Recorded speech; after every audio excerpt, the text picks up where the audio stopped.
अस्सलाम वालेकुम स्टूडेंट्स, मैं मुदीर एकेडमी में खुशामदीद और प्राइमरी क्लासेस के ग्रेड 2 में जनाब इंग्लिश में अब हम जो कर चुके हैं, फर्स्ट क्लास हम अटेंड कर चुके हैं। फर्स्ट क्लास में हमने यूनिट 2 फायदास बिस्किट की रीडिंग, एक्सप्लेनेशन और इसके पूरे कॉन्सेप्ट को समझा था कि इस चैप्टर की थीम क्या है या इस चैप्टर में से हमें क्या लेसन या मोरल मिला। ठीक है, अब आज हम जो कर रहे हैं एक्सरसाइजेस, और एक्सरसाइजेस में जो एक्सरसाइज ए है वो है कॉम्प्रीहेंशन। तो बच्चों, कॉम्प्रीहेंशन का मतलब तो आपको पता है ना क्या होता है। कॉम्प्रीहेंशन कहते हैं कि आपके पास कोई भी पैराग्राफ है, कोई भी यूनिट है, कोई चैप्टर है, उसको आपने अच्छे से रीड करना है, स्टडी करना है, समझना है, और फिर एट द एंड आपके सामने कुछ क्वेश्चन दिए जाते हैं उस पैराग्राफ से रिलेटेड, और आपने उस क्वेश्चन के आंसर देने। या तो आप उस पैराग्राफ में से आंसर ढूंढ के लिख लें, या अगर आपकी बहुत अच्छी सी इंग्लिश है, बहुत अच्छे से आपको समझ आ जाता है, तो आप अपने अल्फाज में भी लिख सकते हैं। ठीक है, तो ये कॉम्प्रीहेंशन पेपर में भी आती है, एग्जाम्स में आता है क्वेश्चन कॉम्प्रीहेंशन का, हर लेवल पे आता है। और कॉम्प्रीहेंशन में अक्सर स्कूल्स वाले क्या करते हैं, अपने ही बुक के यूनिट में से कोई एक पैराग्राफ दे देते हैं और यही वाले क्वेश्चन जो है कॉम्प्रीहेंशन के क्वेश्चन दे देते हैं। तो अगर बच्चों आप लोग याद ना भी करें ना, तो आप अगर कॉन्सेप्चुअल स्टडी करें, समझ लें, तो आपको याद करने की जरूरत नहीं है, आप पैराग्राफ को समझो और अपने माइंड से जवाब देते हैं। ठीक है, क्योंकि कोई बहुत मुश्किल क्वेश्चन नहीं होते, बहुत इजी से क्वेश्चन होते हैं, उनको समझ के आप आंसर दे सकते हैं। तो आइए एक्सरसाइज ए में, कॉम्प्रीहेंशन में एक्सरसाइज ए है, और 1 क्या है इसका, क्वेश्चन नंबर 1 क्या है, answer the following questions. Answer the following question आज हम जो कर रहे हैं, क्लास ले रहे हैं, वो है कॉम्प्रीहेंशन ए, एक्सरसाइज ए कॉम्प्रीहेंशन, और इसका पार्ट 1, जिसमें आपको क्वेश्चन दिए गए हैं, 5 क्वेश्चन है, A B C D E, total 5 question है, ये ए टू ई तक इसकी है, ये देख सकते हैं आप, ए बी सी डी ई इस तरह। तो इनके क्वेश्चंस हम रीड करेंगे और फिर इनके आंसर्स को समझेंगे। तो फर्स्ट क्वेश्चन है, व्हाट डिड फायदा सी वन डे। आपने चैप्टर अच्छे से पढ़ा, आपको पता होगा कि फायदा ने एक दिन क्या देखा। आपको चैप्टर ये पता है, याद है कि रेस्टोरेंट के बाहर फायदा बैठी हुई थी और वो एक दिन बहुत, उसके पास टिफिन था जो कि खाली था, और वहां से एक गाड़ी गुजरी और गाड़ी में से कुछ लोग बाहर आए। यही चीज फायदा ने देखी थी ना। तो हमारा आंसर क्या है, one day she saw people getting out of the car. ये इसका आंसर हो गया। पहले क्वेश्चन का क्या आंसर हो गया कि वन डे, एक दिन उसने देखा कि लोग जो है वो गाड़ी से बाहर आए हैं। ठीक है, तो ये इसका आंसर कंप्लीट हो गया। Question number 1, I again repeat, what did father see one day. One day answer, one day she saw people getting out of the car. Question number B, question B, who went in the restaurant why. मतलब restaurant में वो क्यों आए थे और किस लिए आए थे।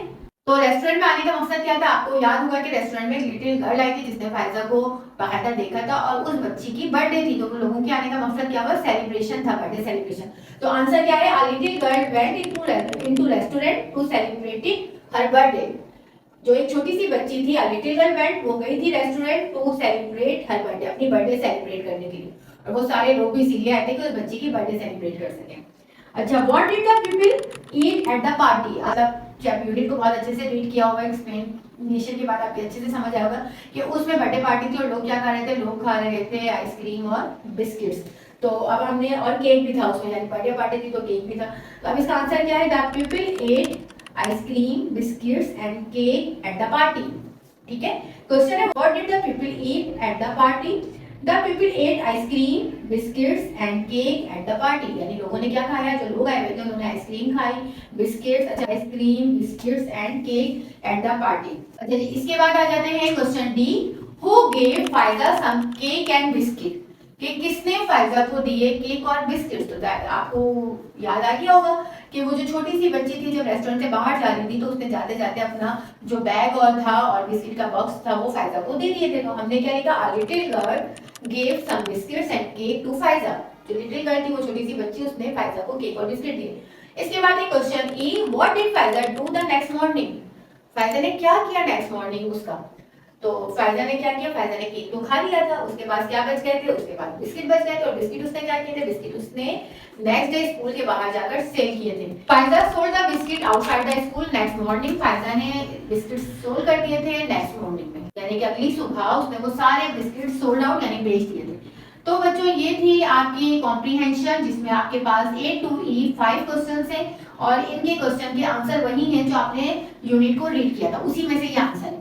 तो बस आप ये कोशिश किया करें कि यूनिट को बहुत अच्छे से पढ़ें, ताकि आपको आंसर्स अच्छे से समझ आ जाए, क्वेश्चन भी और आंसर भी। क्योंकि आप बच्चे बार दफा क्या कर लेते, क्वेश्चन नहीं याद करते, आंसर याद कर लेते। तो पहले आप क्वेश्चन समझें, और पेपर में क्योंकि आपकी कॉम्प्रीहेंशन यूनिट में से ही आती है, चैप्टर में से आती है, तो फिर अच्छे से और ध्यान से यूनिट को समझें। अच्छा जी, इसके साथ ही मैं आज की क्लास का एंड करती हूँ, और नेक्स्ट क्लास की क्लास का मैं आपको बता दूँ कि नेक्स्ट क्लास हम लेंगे जो आपकी बुक के अंदर ही एक activity read the following sentence carefully, यानी कि वर्किंग विद वर्ड्स पे हम आ जाएंगे। पेज नंबर 12 पे इसका कॉम्प्रिहेंशन की एक्सरसाइज बी है, वर्किंग विद वर्ड। तो हम ये वाली एक्सरसाइजेस करेंगे, इसकी 1 और 2 दोनों एक्सरसाइजेस हम कर लेंगे, ठीक है। इसके साथ ही मुझे इजाजत दीजिए, लेकिन जाने से पहले आप बिल्कुल नहीं भूलेंगे, इस पहले तो इसको अच्छे से समझे, इस क्वेश्चंस को जो मैंने बताए आपको, समझाए हैं और लिखवाए हैं, और आपने क्वेश्चन आंसर को समझने के बाद अगर आपको नहीं समझ आते तो आप इसको रिकैप कर सकते हैं, बार बार देख सकते हैं। यहाँ पर आपको ये एडवांटेज है कि क्लास में तो टीचर ने एक दफा बोल दिया, समझा दिया, लेकिन ये रिकॉर्डेड फॉर्म का ये एडवांटेज हो जाता है कि बच्चों को नहीं समझ आ रहा तो वो बार बार लिसनिंग करेंगे, उनको याद भी हो जाएगा।